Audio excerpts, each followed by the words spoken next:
Hi friends, welcome back to the Accent Designer. In today's video, I'm going to be walking you guys through my salary journey as a product designer ever since I started back in 2013. So without any further ado, let's get into it.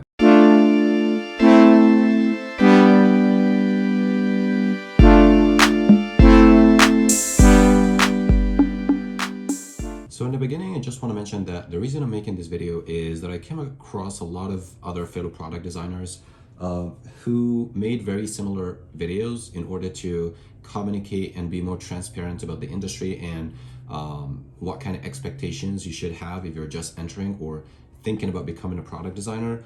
But the one thing I found very common across most of at least the fellow product designers I came across on YouTube and other social media platforms is most of them work for like one of the large corporations like the Facebooks and Googles of the world, or the other group pretty much works for very well-funded, hot and famous startups in places like New York, Toronto, Los Angeles.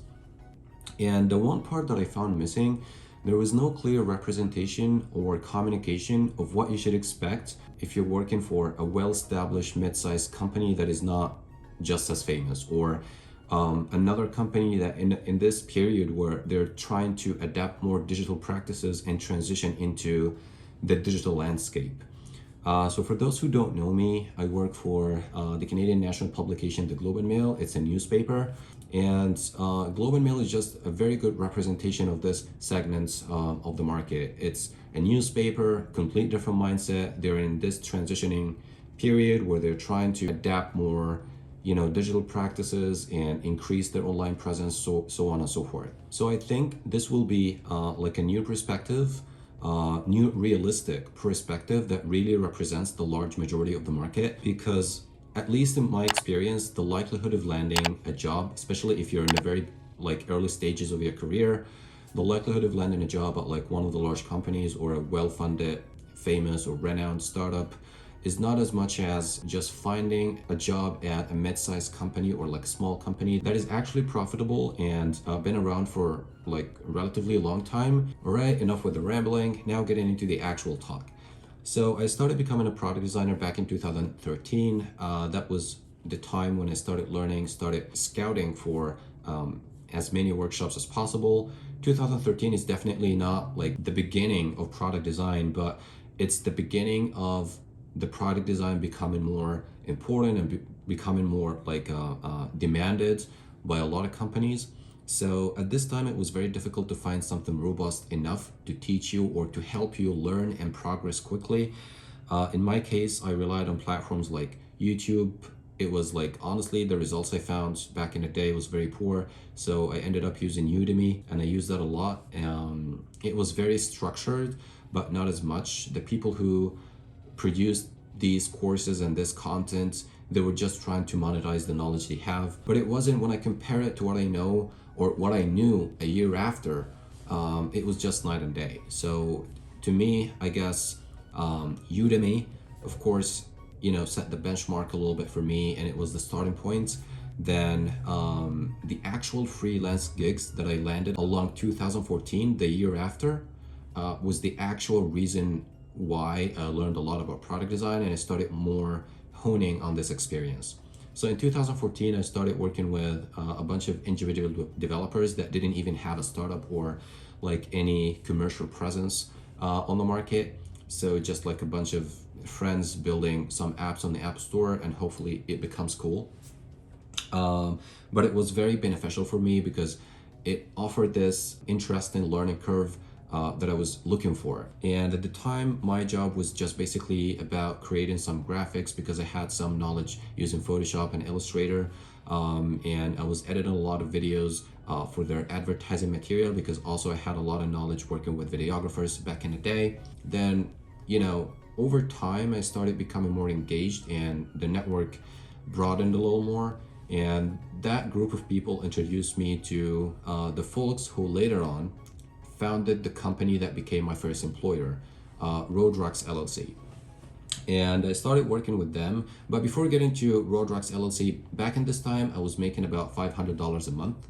And yes, a month, not a week. Again, I was doing very small tasks here and there. And to be completely honest with you, I didn't even know how to price my work. I didn't have that knowledge. in the product design and development landscape. So I was making about $500 a month as a freelancer. Then the following step in my career, I joined Roadrocks LLC. And at the time I had a little more knowledge, knowing what I'm doing a little bit, and it started helping on, like a mature level. So I was actually in this role, I was building a lot of UI designs, and I was communicating a lot with the product owners, with the founders, and I started learning more about product strategy, what makes UX and what makes UI. And I started learning a lot about the UX and research artifacts, like how to conduct interviews and how to conduct online surveys, etc., etc. The thing that surprisingly I was very comfortable conducting, because coming from a retail banking experience, I used to meet with a lot of clients and talk to a lot of clients and to a lot of stakeholders. So I was actually very comfortable conducting these research artifacts and talk to people and try to figure out meaningful data points that can help shape the product and create this product to market fit. And at this time, I started charging just a little higher because I was doing more work. So from 2015 to 2017, I had like some great milestones. I started off making about like $1,200 a month. Then over the years, by 2017, I reached a point where I was making about $3,000 a month, which was a great pump compared to where I started making below $500 a month. Then in 2018, 2019, those were the 2 years that really witnessed a great milestone in my career as a product designer and a great jump in my financial position. So 2018, 2019, I started coming across more gigs. So I had Roadrocks on the side, which was making me about anywhere between $2,500 to $3,000 a month. Then I started landing more gigs, like teaching. 2019 was actually the first year I started teaching. It was here in Toronto.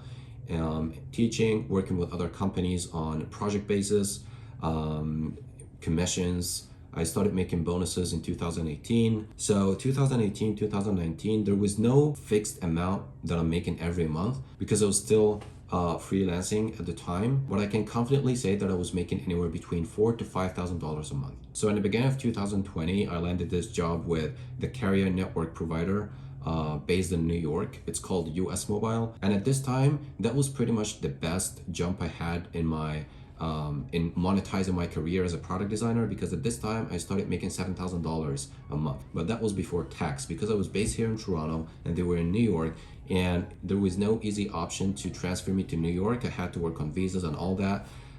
So they paid me the lump sum every month, and I had to deduct my taxes accordingly. Then in June, I actually got laid off. June 2020, I got laid off, and I stayed unemployed for almost 3 months until I got my job at the Globe and Mail in September 2020. In my job contract at the Globe and Mail, I'm making $100,000 a year. That's my base salary. I also made $7,000 in bonuses.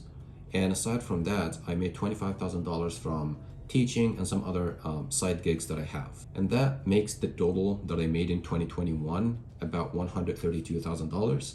And that's for someone who never worked for any like large corporation or like one of the famous renowned startups in one of the tech hubs around the world. So keep in mind, for product designers, there's a lot of categorization, guys. So there is a specialist, a generalist, someone who works on research or user interfaces and user interactions. There's just like a lot of naming conventions and categorization going in this industry. For me, I'm considered a little bit on the specialist side because I work mostly on mobile, and the reason why people hire me in the first place is because of my mobile design expertise.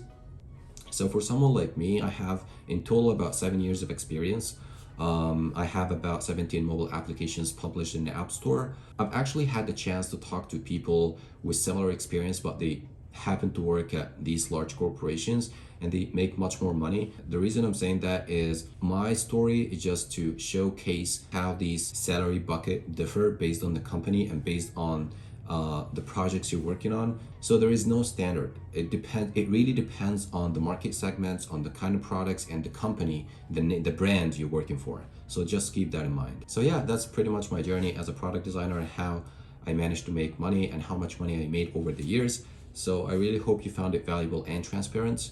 and offers like just a slightly different perspective, realistic perspective of what you can expect from the market if you're trying to become a product designer. Thank you very much for tuning in today, and see you next time.